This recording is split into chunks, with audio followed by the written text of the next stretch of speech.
Ini GAN charger 65 watt dari Ugreen dengan 3 port, bisa charge laptop dan HP secara bersamaan. Punya bodi yang ramping, lebih ramping bahkan kalau dibandingin sama chargernya MacBook Air yang 30 watt. Apalagi kalau dibandingin sama charger 60 watt reguler. Sebelum ngelanjutin, saya ucapkan selamat datang di channel Arafah Akbar. Channel ini isinya konten-konten menarik tentang hal-hal yang saya suka.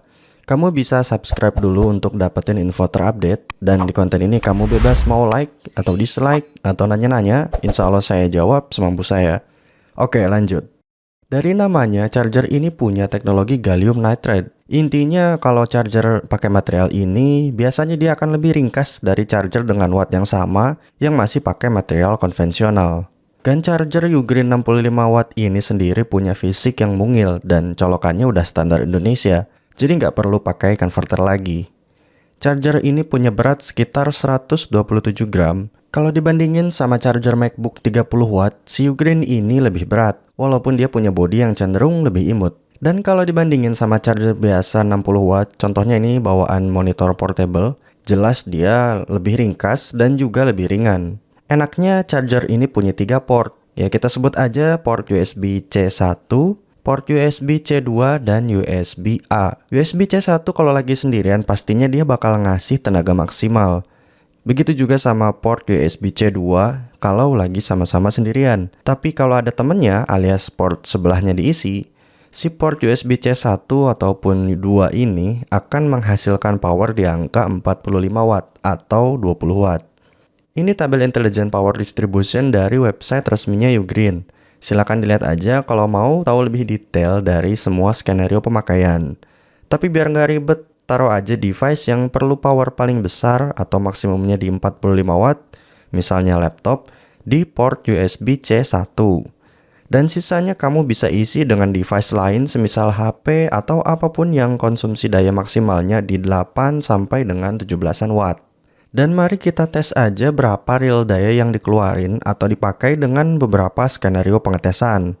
Yang pertama kita tes kalau dia sendirian di port USB C1 dan dipakai untuk ngecas MacBook Air M1 yang bisa nyerap daya maksimalnya di 50 watt. Ini sekarang kondisi baterainya di 55 watt. Dan dia bisa konsumsi daya sampai 50-an watt. Yang kedua, gimana kalau port USB C2-nya diisi untuk ngecas HP? Di sini saya pakai HP Samsung S10 yang bisa nyerap daya maksimal di 15 watt. Dengan kondisi baterai saat ini ada di 17%. Dan daya yang bisa terpakai adalah 63 watt. Terakhir kita isi semua portnya, kita tambahin port USB A dengan Insta360 Go2. Dan ya daya maksimum yang bisa dipakai dengan kondisi portnya penuh adalah 53 watt. Ini mungkin karena tadi MacBooknya udah keisi sebagian, jadi konsumsi dayanya menurun. Walaupun tadi pengetesannya lancar, saya sendiri nggak akan sih ngecas MacBook pakai charger ini. Ya mungkin kalau kepepet baru saya pakai. Karena saya punya pengalaman baterai MacBook yang rusak.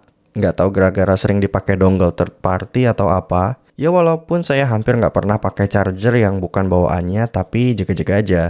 Charger ini akan tetap sangat berguna karena zaman sekarang semua perlu casan.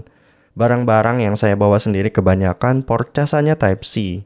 Jadi tujuan awal saya adalah untuk bisa ngecharge device-device saya yang lain. Atau kalau harus pergi dengan bawaan yang sesedikit mungkin, maka saya akan pilih charger ini sebagai satu-satunya charger yang akan saya bawa. Ya, link pembelian seperti biasa cek aja di kolom deskripsi di bawah. Dan makasih buat yang udah nonton, semoga sehat selalu. Assalamualaikum.